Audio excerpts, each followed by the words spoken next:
Hey everyone, I'm going to be answering prompts 1, 4, and 5. So, prompt 1 asks about the news comments section. It asks, do you think people change their communication styles to fit the community they're in, or do they choose communities that already match the way they communicate? I think it's a mix of both. I think people usually tend to choose communities online that already match their interests. And this could be just like hobbies. So if you're into cooking or something, you could be in an online community that talks about that. But I think how this article talked about news sites, when you're getting into like politics and I think social issues, then I think that's when it kind of gets heated. So I do think it's a mix of both, but I do think that people tend to lean towards something that they're already familiar with. But for those that do enter a new community and it is different, I think eventually, because there will be some kind of social norm like within that community, I think people usually adapt to it. Maybe not, maybe even at like a subconscious level. I think we can see that as well when you hang out with certain people.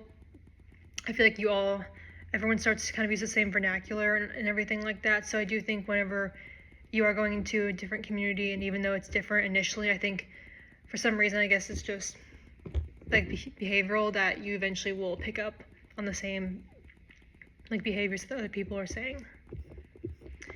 And question 4 asked about the subreddit Roast Me. Asked, why do you think humor is so often used to justify things that people probably wouldn't say publicly, and are there other common ways people attempt to minimize potentially harmful statements?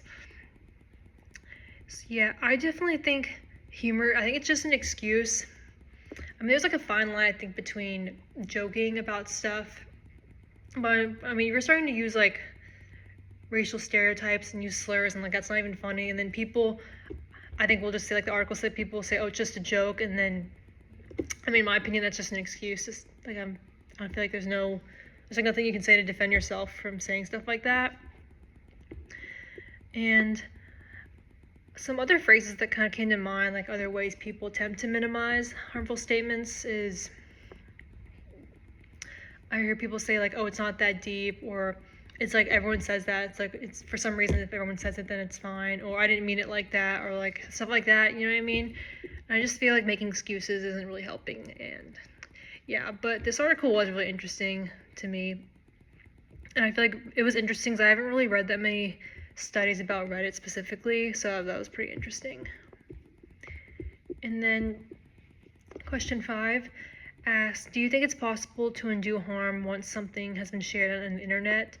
So this article was kind of dark. I mean, it was kind of depressing, but honestly, I feel like once something's on the internet, I mean, I don't really know, like I don't know that much about the whole background of the internet, like and how coding, I don't know how that really works, but people always, like, what I've heard is that when something's on the internet, it's basically there forever, which is kind of scary when you think about like how much content people put online.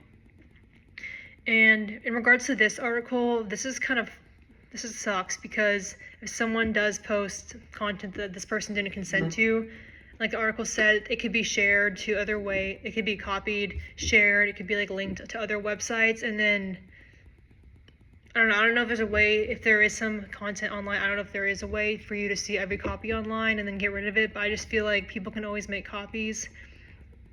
So I don't think, I mean, I think it is possible to undo certain harm, like on a personal level, like if someone did some, I mean, I don't know why, I mean, I'd have a hard time forgiving someone if that happened to me, but I think just on a personal level, you can probably work it out with someone else outside of like what this article talked about, just in other situations, I think on a personal level. But in regards to the content or something being posted still on the internet, I do think it would be up there for a while, because I always hear that people say like, oh, whatever you like, be careful about what you post online because it's there forever.